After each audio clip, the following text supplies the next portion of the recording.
Vamos lá. Seguinte, vamos fazer uma coisa aqui. Agora eu vou mostrar uma imagem para vocês. Essa imagem que vocês têm que ter na cabeça quando te falarem de coluna vertebral. Olha bem essa imagem aqui, ó. Então o que vocês estão vendo aí é um guindaste de obra, né? Quando você passa na frente de uma obra, você sempre vê um guindaste desse tipo aí. Depois você olha para cima e fala assim: ah, minha área não é engenharia, é a área da saúde, então eu vou lá. Só que é o seguinte, existem muitas lições que os engenheiros aprenderam com o corpo humano. O guindaste é uma delas. Você tem ideia da força desse negócio aqui? Que quando o cara está fazendo um prédio, eles fincam esses guindastes no solo aqui, e esse guindaste é capaz de levar coisas, está construindo um prédio aqui, até o último andar lá. Então tem uma coisa aqui, ó, que fica andando para lá e para cá. Eu não sei nem onde fica essa coisa, eu sei que fica uma coisa andando para lá. Aqui, ó, a coisa aqui, ó. É essa coisa aqui mesmo, ó. Você vê como eu manjo das engenharias, né? Isso aqui, ó. Isso aqui é um cabo de aço que ele fica andando sobre essa haste aqui, só que essa haste aqui fica presa sobre uma coluna rígida aqui, ó. Isso aqui é a sua coluna vertebral. Às vezes eu vejo as pessoas falando assim: ai meu Deus, não pode fazer esse exercício na coluna porque a coluna é frágil. Se você não tem ideia da força desse guindaste, então você não tem a mínima ideia da força que tem sua coluna. Sua coluna vertebral é exatamente igual a esse guindaste aqui, tá bom? Então isso é a coluna vertebral. Tanto que a coluna vertebral, ela faz parte de uma divisão do esqueleto chamada esqueleto axial. O que é esqueleto axial? Se você for perceber esse guindaste aqui, ó, ele tem uma bola aqui em cima e essa haste aqui de cima pode girar. Ela gira em torno disso aqui. É a mesma coisa. Todos os movimentos do seu corpo, se você perceber, movimentos do membro superior, quando você vai fazer qualquer movimento, o membro inferior anda. Você já percebeu que todos os movimentos que você faz no corpo ocorrem ao redor da coluna vertebral? Então a coluna vertebral, ela tem que suportar uma carga imensa. E toda a estrutura da coluna vertebral foi pensada para suportar essa imensa carga. E ela ainda suporta impactos impressionantes. Então, quando falarem para você de coluna vertebral, você vai fazer o seguinte: você que é aluno Anatomia Fácil aqui, o pessoal faz umas analogias sobre coluna vertebral. A minha analogia é a seguinte: a coluna vertebral é um guindaste, porque ele é uma baita coluna e tudo que ocorre no seu corpo ocorre ao redor da coluna vertebral. Então a coluna vertebral é o eixo central do seu corpo. Então esse aqui, ó, é o eixo central da obra. A coluna vertebral é o eixo central do seu corpo. E agora eu vou te dar uma outra dica também. Eu vou dar uma dica de como você reconhecer uma pessoa que está desmaiando de verdade ou uma pessoa que está desmaiando de mentirinha. Por que isso aqui é muito semelhante à coluna vertebral? Porque é o seguinte: essa porção anterior aqui, ó, vocês veem que ela tem uma haste mais longa, ó. Ela tem uma alavanca longa aqui, ó. E essa parte posterior aqui do guindaste tem uma alavanca curta. Isso aqui representaria a parte anterior do seu corpo. Então aqui está a coluna vertebral. E o que eu tenho aqui na frente? Aqui eu tenho, vou separar em duas partes. Aqui eu tenho o abdômen e aqui eu tenho o tórax. E lá em cima a cabeça. Essas estruturas estão pesando sobre a coluna vertebral e empurrando a coluna vertebral para a frente. Então o nosso centro de gravidade, ele aponta para a frente. E o que sua coluna faz? Ela tem músculos aderidos a ela. Então eu tenho músculos que ficam inseridos na coluna vertebral. Eles vão estender a coluna vertebral e mantê-la ereta. Se esses músculos falharem, você cai para frente. Quando uma pessoa desmaia, ela desmaia igual novela?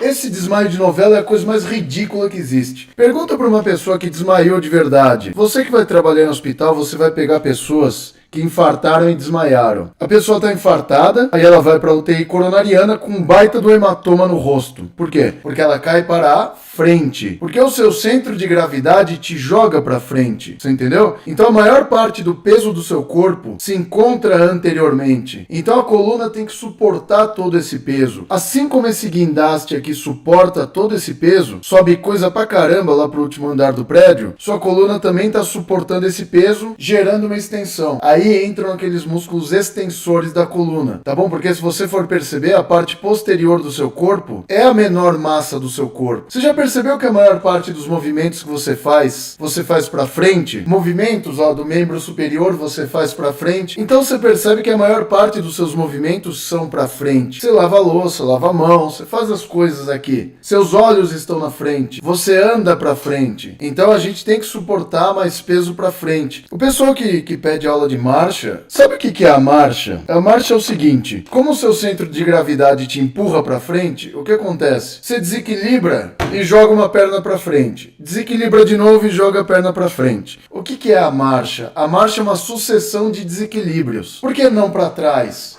Porque o seu centro de gravidade está pendendo para a frente, tá bom? Então uma pessoa passa um desmaio que se preze, desmaia para frente. Existem várias imagens assim de jogadores de futebol, que são geralmente as imagens que a gente vê de pessoa infartando na frente das câmeras. Sabe o que vocês vão perceber? Que quando a câmera filma, eles caem tudo para frente, assim, tá todo mundo caindo para frente. Por quê? Porque o centro de gravidade aponta anteriormente à coluna vertebral. Isso é a coisa mais importante que você tem que saber sobre coluna vertebral. Uma das coisas mais incríveis do seu corpo é a coluna vertebral. Você tem uma, cuide bem dela. É o seguinte, vocês estão vendo aqui que tá faltando coisa, né? Tá faltando disco, ó, tá faltando cartilagem. Eu vou fazer um resumão para vocês de coluna vertebral, que vai ser aquele resumão. Primeira coisa, eu vou colocar aqui o tecido conjuntivo referente à coluna vertebral e caixa torácica. Uma coisa importante para você ver aqui, ó. A coluna vertebral, quando vocês olham, eu vou voltar lá naqueles... sem nada, assim, ó. Coluna vertebral pelada aqui, ó. Se você pensar, assim, a coluna vertebral sem seus elementos de fixação, imagina esse cara aqui andando, ele ia desmontar inteiro, né? Então eu preciso ter elementos de conexão. E agora, olha algumas coisas interessantes aqui, ó. Eu tenho só a parte óssea da coluna vertebral aqui. E eu vou desenhar uma coisa aqui, ó. Vou vir aqui e fazer isso aqui, ó. Coluna cervical, torácica, lombar, coluna cervical,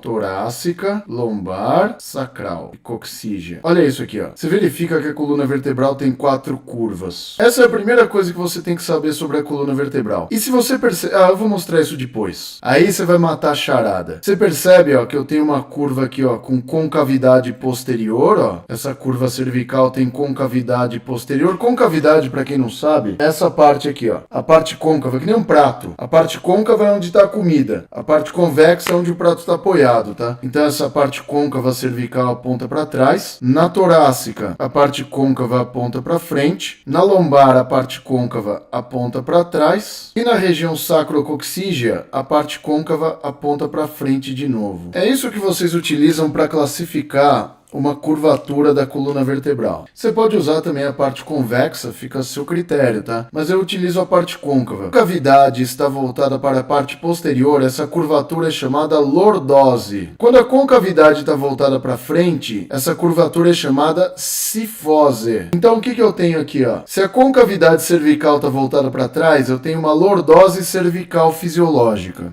Se a concavidade torácica está voltada para frente, eu tenho uma cifose torácica fisiológica. Se na região lombar eu tenho a concavidade voltada para trás, eu tenho uma lordose lombar fisiológica. E no segmento sacrocoxígeo, que é basicamente um segmento ósseo, tá? Eu não tenho divisões. Eu tenho divisões, mas isso aqui é um bloco ósseo, é uma sinostose, tá? A concavidade dele fica voltada para frente, mas basicamente é irrelevante do ponto de vista funcional da coluna vertebral, tá? Do que eu vou falar. E é uma cifose também. Então, eu já vi os alunos estudando, eu fico muito triste que vocês ficam decorando o que é chamado de lordose e o que é chamado de cifose. Lordose é quando a concavidade fica voltada para trás. Por isso que aqui na cervical eu tenho uma lordose e aqui na lombar eu tenho também uma lordose. Torácica e sacrocoxígea são cifoses, por quê? Porque a concavidade está voltada para a frente. A gente usa também esses parâmetros de concavidades para classificar as escolioses, tá?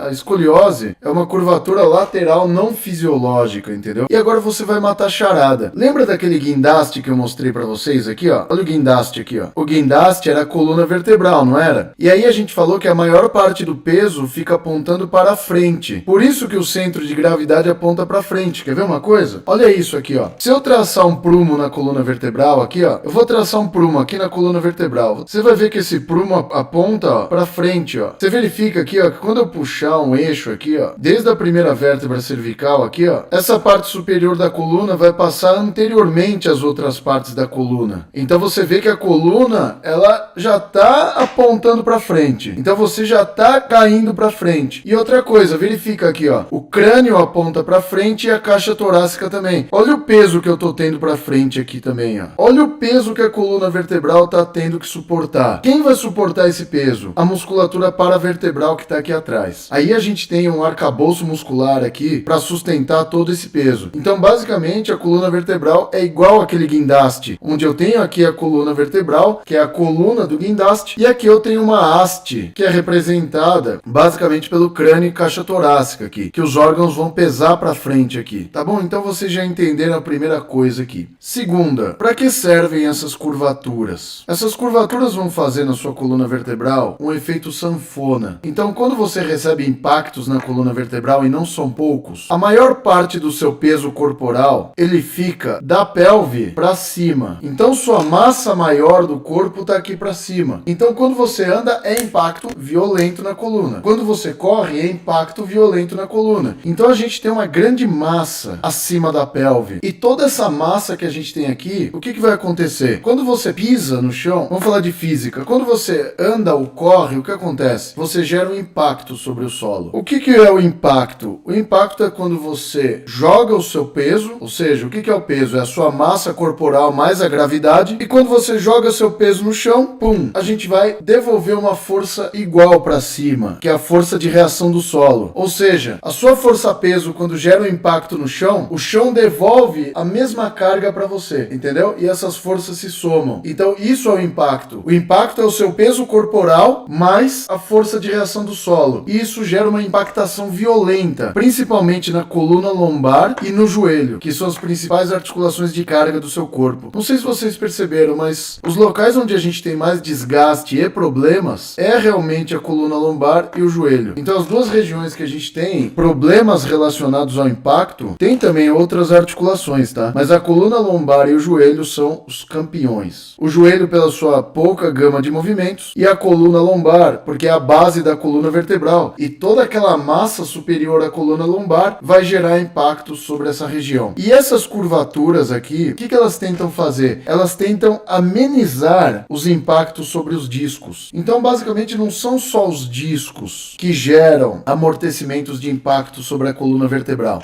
A gente tem 3 elementos de amortecimento de impacto na coluna. 3 elementos de absorção de impacto. 1, curvaturas, pelo efeito sanfona. Por quê? Para você entender. A gente tem 2 tipos de problemas que podem acontecer aqui, ó, na coluna cervical. Retificações ou cifose cervical. Ah, Rogério, pode dar cifose? Pode. Quais são os problemas mais comuns na coluna torácica? Hipercifose, ou seja, o aumento da curvatura da coluna torácica, é a mais comum. Retificação ou lordose. Cara, acredite, existe lordose torácica. É patológico, mas pode acontecer, tá bom? Ah, esqueci de falar também. Na coluna cervical, a gente tem também uma condição chamada hiperlordose, evidentemente. E aqui na coluna lombar, as 2 condições mais comuns são a hiperlordose. Hiperlordose é uma técnica muito utilizada pelas bailarinas na TV para ganhar bumbum. Aquilo que você vê na TV não é verdade. Aquilo não existe. Aquilo que você vê nas fotos de algumas modelos no Instagram não existe. Aqui, ó. Tô te ensinando a ganhar bumbum hoje, hein? Hoje sim. Essa aula é totalmente produtiva. Aumentando a curvatura lombar, você gera uma anteversão pélvica. A pelve vai para frente.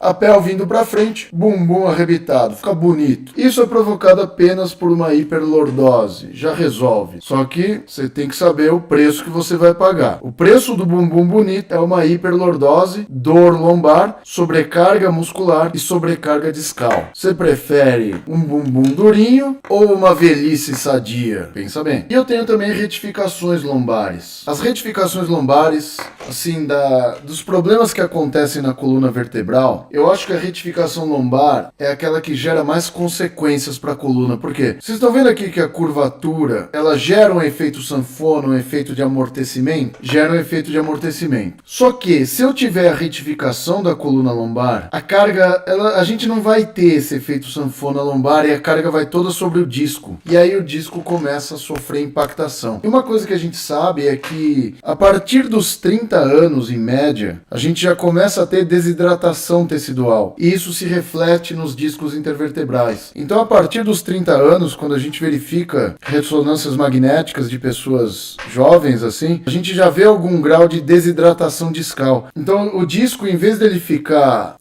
cinza, bonitinho ou esbranquiçado, ele começa a ficar mais opaco, mais preto. E isso significa que ele está perdendo água. Quanto menos água eu tiver no núcleo do disco, maior a impactação e maior a chance do disco romper. Existe uma estatística de um tipo de situação, que é a protusão discal. A protusão discal é a pré-hérnia. Então, às vezes, o cara não tem uma hérnia, ele tem um abaulamento do disco. Então, se a gente pensar num disco assim, ó, eu vou fazer um negócio grosseiro aqui, ó, um disco quadrado aqui. O que é uma protusão? Uma protusão é isso aqui, ó, é um abaulamento do disco, ó. O disco fica abaulado aqui. O que é uma hérnia? A hérnia é quando esse abaulamento aqui, ele fica muito grande. E aí isso gera uma herniação, tá? Você já tem ruptura de anéis fibrosos. E aí eu tenho uma herniação também. Às vezes essa herniação aqui, até a ruptura aqui, né? Você tem a avulsão dessa herniação e pode acontecer isso aqui também. A separação dessa herniação formando o que é chamado de sequestro discal. Então, às vezes acontece isso também. E geralmente isso vai para as raízes nervosas e dá uma dor hérnia de disco, cara. Puta, o negócio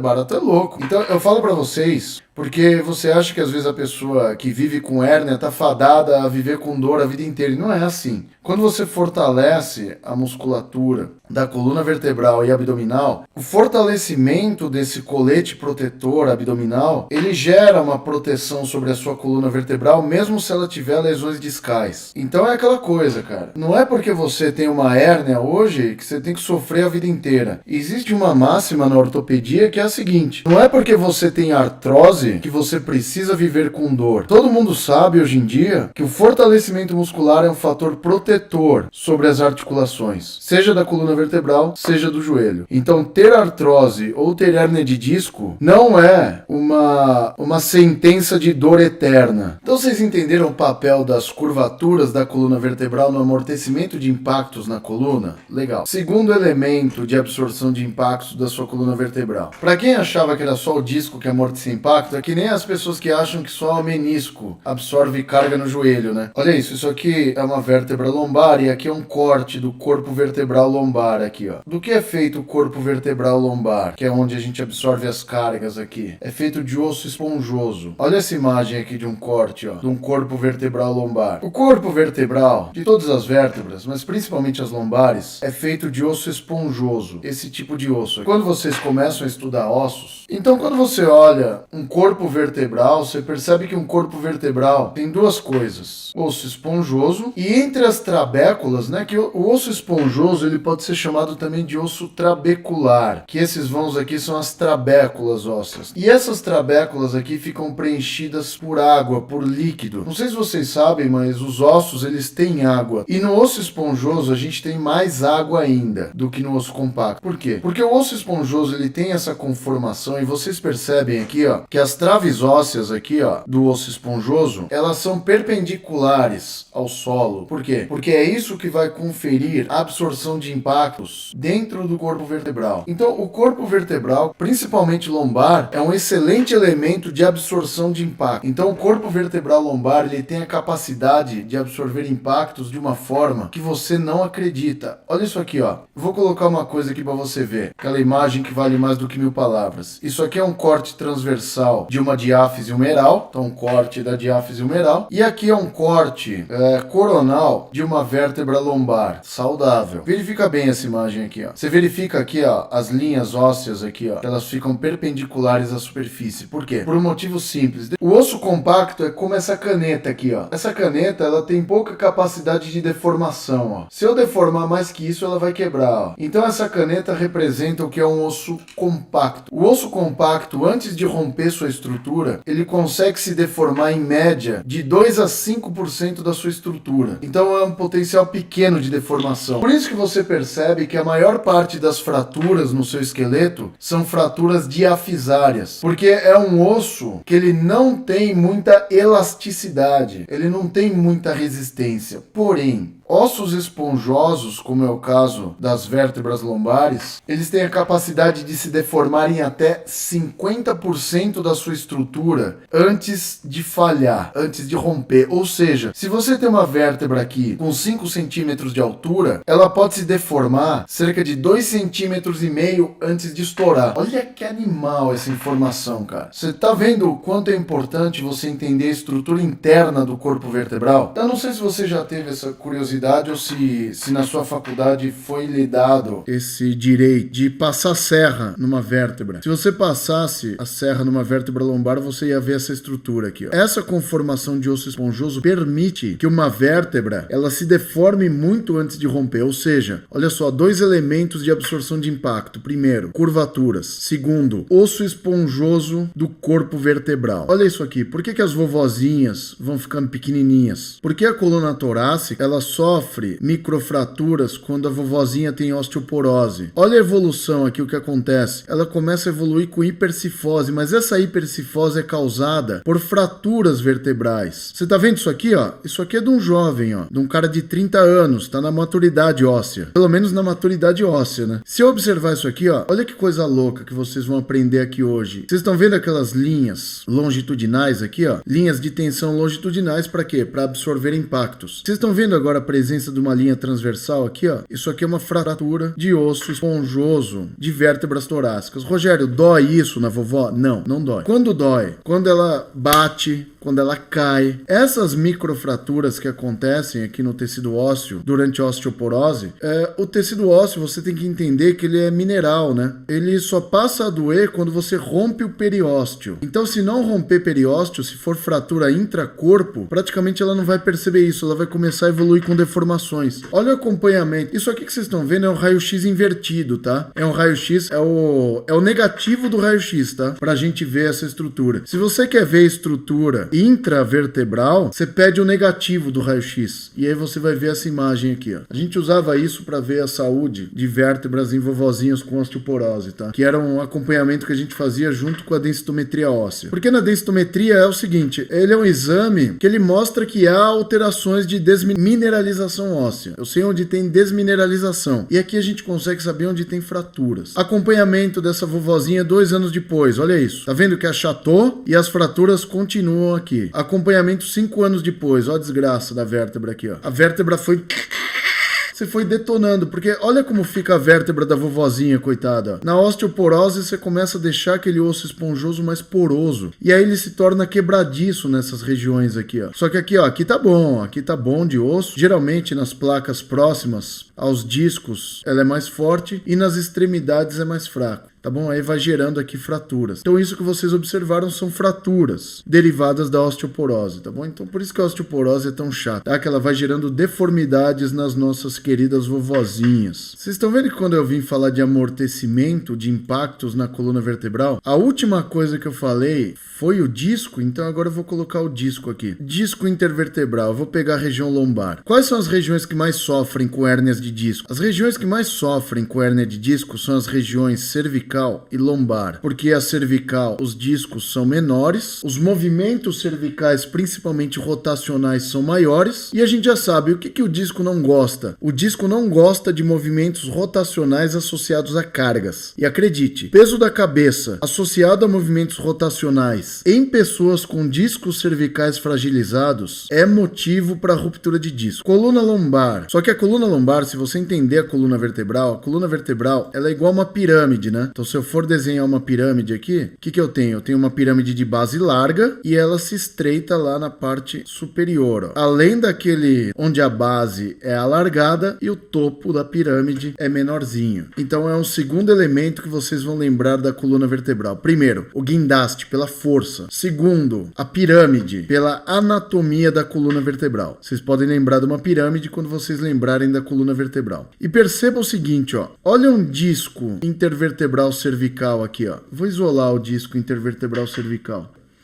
o núcleo pulposo e os anéis fibrosos. E aqui eu tenho um disco lombar, ó. O disco lombar, evidentemente, ele é bem mais robusto, tá? Eu não vou falar de nomenclatura de disco, ele é muito mais robusto, tá? Tem uma conformação diferente e ele também tem um volume maior. Então ele tem um maior volume para absorção de impactos. A coluna vertebral, eu vou colocar os ligamentos aqui, ó. Se você perceber, ó, ela fica toda protegida por um saco ligamentar. Eu vou mostrar para vocês esse saco ligamentar se vocês não conhecem. A coluna vertebral, ela fica bem estabilizada através de vários ligamentos. Então a coluna vertebral, ela não é isso aqui que vocês olham no esqueleto lá do laboratório de vocês. Não é isso. Isso não representa a coluna vertebral. A coluna vertebral é isso aqui, ó. É uma cacetada de ligamentos dando estabilidade aos elementos da coluna vertebral. E o disco intervertebral, ele é mais fraco no sentido posterolateral, por quê? Porque aqui na porção anterior eu tenho o ligamento longitudinal anterior, que é esse cara aqui, e nessa porção posterior, aqui, ó, eu tenho o ligamento longitudinal posterior, ó. Tá bom? Então aqui eu tenho o ligamento longitudinal posterior e lá na frente eu tenho o ligamento longitudinal anterior, ó. Eu vou separar várias partes desse ligamento para vocês verem. Eu só costumo confundir esse ligamento com o ligamento amarelo. Aqui, ó, peguei uma parte deles aqui, ó. Tá vendo que eu tenho o ligamento longitudinal anteriormente e o ligamento longitudinal posteriormente, ó. O anterior e o posterior. Tá vendo que o disco aqui, ele não fica protegido lateralmente. E é aqui que saem as hérnias de disco. Geralmente as hérnias de disco, elas são laterais ou posterolaterais. Por isso que elas comprimem as raízes nervosas. Tá vendo as raízes nervosas saindo aqui? Saída de raiz nervosa no ponto onde o disco é mais suscetível a ter uma lesão aqui, ó, disco intervertebral. Então nesse ponto aqui o disco é mais frágil, ó, porque anteriormente ele tem o reforço do ligamento longitudinal anterior, posteriormente ele tem o reforço do ligamento longitudinal posterior. Então a gente percebe que o disco aqui, ó, ele vai ser mais frágil. E aí quando a pessoa tiver aquela hérnia de disco lá, que geralmente é posterolateral, ela vem aqui, ó, comprime raízes nervosas, ó, tá? Vai comprimir raízes nervosas nesses pontos aqui, tá bom? Então é muito importante que você entenda isso. Então as raízes nervosas são comprimidas porque o disco rompe em alguma parte ali, ó. Deixa eu mostrar para vocês aqui, ó. Raiz nervosa saindo aqui, ó.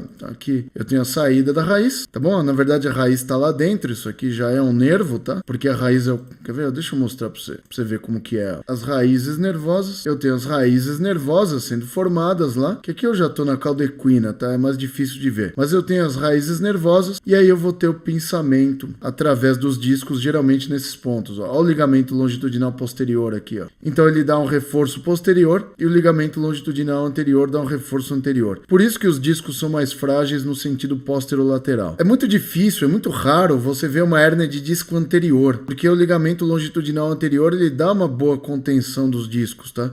E quando você vê isso, geralmente é na coluna cervical aqui, ó, que o feixe do ligamento longitudinal anterior ele é mais delgado, ele é mais fininho, né? Então é uma coisa para vocês saberem aí também. Você percebe que um disco, ó, eu vou separar aqui duas vértebras, ó. Eu vou vir aqui no multiseletor, ó. Essa aqui é a segunda vértebra lombar, essa aqui é a terceira, ó. Eu vou usar esse segmento aqui para você entender onde eu quero chegar. Então eu tenho aqui, ó, a segunda e a terceira vértebra. Então, que disco é esse? Esse aqui é o disco L2, L3. Os discos têm esse nome, tá? Para você dar o nome ao disco, você vai dar o nome de acordo com o segmento acima e o segmento abaixo. Então, se essa aqui é a vértebra L2 e essa é L3, esse aqui é o disco L2, L3. Agora, isso aqui é a coisa mais importante que eu vou falar para vocês na sua vida. Você tem curvaturas, você tem osso esponjoso, você tem disco, legal. Só que o disco é o elemento mais frágil de absorção de impactos. Ele não foi feito para isso. Sabe para que ele foi feito? Para estabilizar dois segmentos vertebrais. Por quê? Porque o disco, você sabe, se eu deixar todo mundo transparente e pegar o disquinho aqui, você sabe o seguinte, que o disco tem um núcleo pulposo, que ele é feito basicamente de gel, e aqui ele tem os anéis fibrosos, que é feito de tecido fibroso. Então, o disco é uma fibrocartilagem. A porção que absorve impactos, basicamente, é o núcleo pulposo. Então, quando você gera um impacto sobre a coluna, o que acontece? O núcleo pulposo se expande e é contido pelos anéis fibrosos aqui. É isso que acontece. Se você aumentar a sobrecarga, curvatura, coisas do tipo, o que acontece? Na hora que você gera esse impacto, esse núcleo pulposo, quando se expande, se você tiver uma sobrecarga, ele vai romper esses primeiros anéis aqui, ó. Eu vou ter uma ruptura desses primeiros anéis aqui, ó. Melhor forma de se aprender hérnia de disco aqui, ó. Porque lembra que aqui na parte anterior tenho o ligamento longitudinal anterior, ó. Na porção posterior eu tenho o ligamento longitudinal posterior e essa porção do disco aqui, ela é mais frágil. Então o que acontece? Quando você gera uma pressão intradiscal aqui, essa pressão sobre o núcleo pulposo, ela é contida no sentido antero-posterior, mas nesse sentido póstero-lateral o disco está mais frágil. Então o que acontece? Quando eu gerar um impacto, o que vai acontecer? Esse núcleo se expande e rompe essas primeiras fibras aqui, ó. Aí beleza, o tempo passa, você vai rompendo isso aqui, ó. Olha o desenvolvimento da hérnia de disco como que é, ó. Você vai tendo uma ruptura que não é homogênea e vai gerando uma alteração discal dessa forma aqui. Aí a hérnia sai para cá, só que qual que é o problema? Aqui eu tenho a medula espinal e aqui eu tô tendo a saída dos nervos. Aí isso aqui vai começar a pinçar seu nervo. Do ponto de vista neurológico, a ruptura dos anéis fibrosos é indolor. Não dói. Assim, a dor provocada por uma ruptura de anéis fibrosos é muito pequena. Então, a ruptura do disco não gera dor, tá? Então, eu posso assegurar para vocês que é uma dor muito pequena. Por quê? Porque isso aqui é um elemento composto por fibrocartilagem. Então, cartilagens, elas não são inervadas. Então, o núcleo pulposo não é inervado. E a inervação dos anéis fibrosos é muito pobre, tá? Porque se trata de uma fibrocartilagem. Só que na hora que esse bagulho sai e começa a comprimir raiz nervosa, no caso do hernia de aí sai de baixo que o negócio dói pra caramba. E dói pra valer. Então, o que acontece? Eu vou ir lá pro nosso... Vou no nosso segmento L2, L3 aqui, ó. Então, vou vir aqui, ó. Segmento L2, vou fazer um multiseletor L3 aqui, ó. Aí a gente vai pegar também o disco aqui, ó. O disco, o que ele vai fazer? Se ele está entre dois segmentos, o que acontece? Aquela pressão do núcleo pulposo sobre os dois segmentos, sobre os dois corpos vertebrais, ele vai fazer o quê? Ele vai fazer aquele efeito, sabe quando você encosta vidro com uma película de água? O que você vai fazer? Você vai grudar os dois. Então, o disco, ele é um elemento de estabilização vertebral. Por isso que quando a pessoa tem hérnia de disco, ela começa a ter dor, porque esses dois elementos começam a gerar uma instabilidade entre si. Essa instabilidade pode gerar dor, tá? Então, aquela pressão intradiscal, a pressão dentro do núcleo, ela estabiliza dois segmentos vertebrais. Então, é importante que você saiba disso. Quando você vê uma pessoa com uma hérnia de disco, né, numa ressonância, você olha a hérnia, quanto maior a hérnia, maior a instabilidade que o cara tem. Então, é muito importante que você verifique isso, principalmente nesse último segmento aqui, ó, L5, S1, onde a pessoa pode evoluir com espondilolistese, né? O escorregamento desse segmento aqui. Isso pode acontecer pós hérnias de disco grandes nessa região. Então, vai escorregando esse segmento para frente, porque o que acontece? Você perde a estabilidade L5, S1, porque basicamente aquela pressão intradiscal, ela se torna nula. Aí eu não tenho mais aquela pressão intradiscal para manter os dois segmentos unidos. Eu começo a ter uma força, né? Uma forçação de barra. Aí associado a uma hiperlordose, a uma alteração dos ligamentos dessa região, a pessoa pode ter uma listese, um escorregamento. Eu vou falar para vocês do disco como um elemento mais de estabilização vertebral do que de amortecimento, porque eu quero ser do contra aqui mesmo, tá bom?